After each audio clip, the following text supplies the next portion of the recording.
Hello boys and girls, this is Mr. Lerma. I am finally online.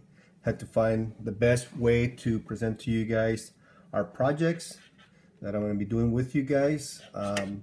So we'll see how this goes. This is the first stage. I'll probably get better as I continue on with this process of online teaching. So let's get started. What's the objective today? What are we going to learn today? Well, what's the what? Today we're going to learn about optical illusion drawing. We've been working on this process or this theme for quite some time, but why? Why are we doing this?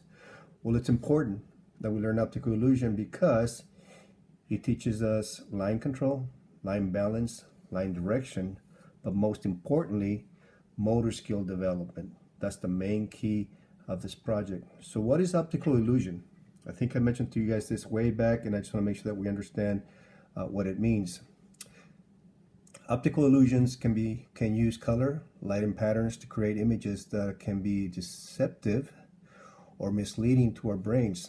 So that's one way of looking at it. So I'm gonna do some projects for you guys twice a week. As you know, we were meeting at school twice a week for a 30-minute session, 32-minute session. And then I will be posting videos on YouTube so you can actually follow along, pause the video, rewind if I am going too fast on the video, and then you can also comment. So let's get started. So our first project, what's going to be, it's going to be a simple line design project. I kind of consider it as a warm-up, but depending on the grade level, it might be line control, line balance, line design. So take your pencil or your marker. Oh, exactly. What you're going to be needing is pretty much paper and pencil. Line paper works fine. Computer paper works as well. If you have markers, you're welcome to use the markers and color pencils. So what I'm going to do is just place dots all over my paper, randomly all over the place. It doesn't matter where. And I have been trying to find the right lighting so I can display as I'm working on the project. But I realized that it's very difficult to get the right lighting compared to those professionals that have YouTube channels. So I placed dots all over the place, as you can see, very simple. And then what we're going to do is actually begin making circles around the design. And you're just taking it nice and slow. The key is to actually make the lines without touching the inner circle and keep working it. Now, don't rush through your project. Take your time. Be patient. Art's all about being creative, relaxing, and using your ability to come up with your own design. Once I got that, then I'm going to move to the next one. You don't want to finish one circle and continue on with the process.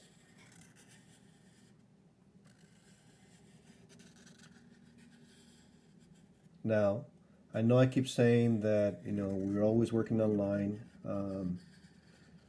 but the purpose of creating line projects is because it teaches us motor skill development, hand and eye coordination, but most importantly, it teaches us how to be patient.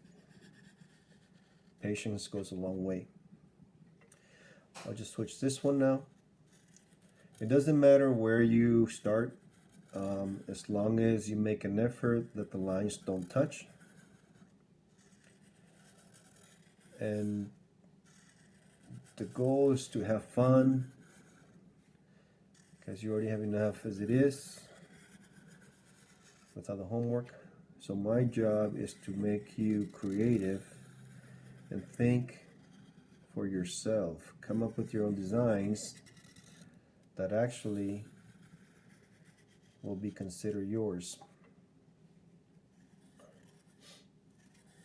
Now, as we progress with the project, you might want to begin looking around your class in your room. I was going to say classroom, in your room, and look for color pencils, markers, old pencils, old pens that you might have to start the process of building your little art box so we can use for the projects. Now, I know you're busy with other classes, with your class, with your teacher, and I know you have to continue on with your assignments. But when you find some time for your project, take a little bit of break. I know sometimes I like to do art because it allows me to decompress, it relaxes me, but at the same time, it makes me feel good inside. Usually, normally when I finish art, I like to feel good.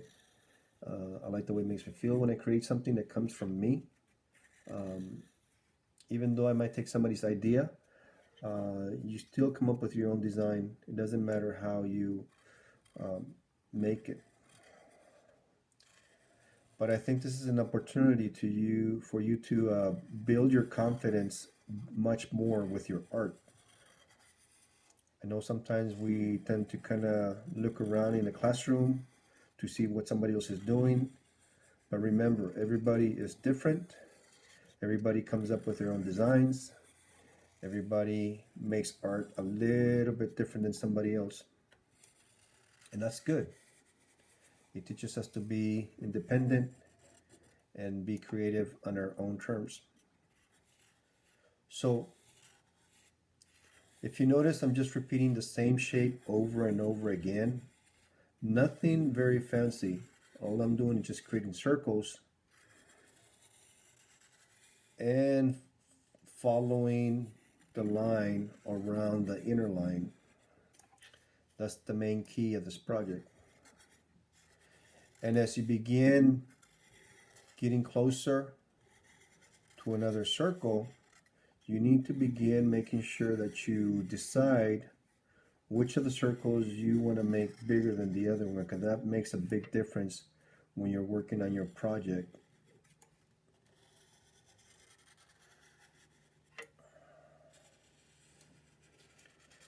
So you have to decide which direction your circles are going to go. I like the way I'm making mine, but at the same time, my lines just touch right there. That means that my hand's getting tired because I just noticed that I'm pressing a little bit too hard. And if you saw my setup, how I'm actually doing this on my kitchen table, you probably will laugh to Mr. L. But it does the job. Gives me an opportunity to give you the lesson of the days for you to use and practice. Now I know there's some other professionals out there who have amazing lighting, but I think I'm actually liking this YouTube channel thing. I reached out to a few teachers, asked their advice and guidance. Luckily, they were very helpful. A shout out to Ms. Obando for also being so supportive. But most importantly, our district for doing all that they're doing to making sure that we're all safe and happy with our projects. All right. So I think I'm going to jump to this side now. Continue on. And I have to force myself not to press. I also have a habit of pressing very difficult on the paper, and now you can tell that my hand's getting tired because I'm not keeping my line straight, and that's okay. It's gonna happen. Even Mr. L has to work at drawing just like everybody else. All right, so then now this one here. You can tell my circles are not as nice and clean as how I had started at the beginning, but that's okay. That's what we're looking for. We're looking for irregularities because the project is your own project. Okay.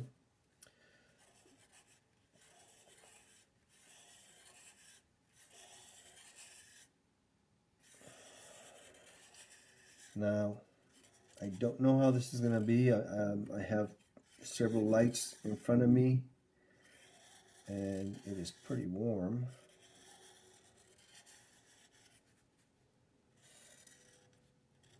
Couple lines. You want to alternate your lines. I'm noticing that when I alternate the lines, the project looks a little bit better.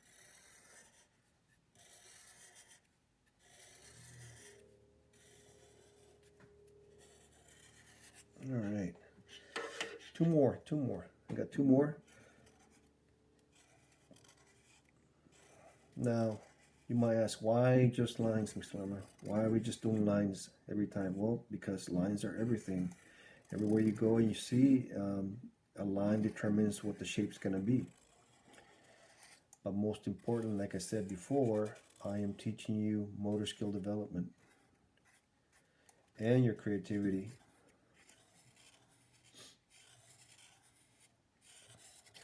Okay, I'm almost done.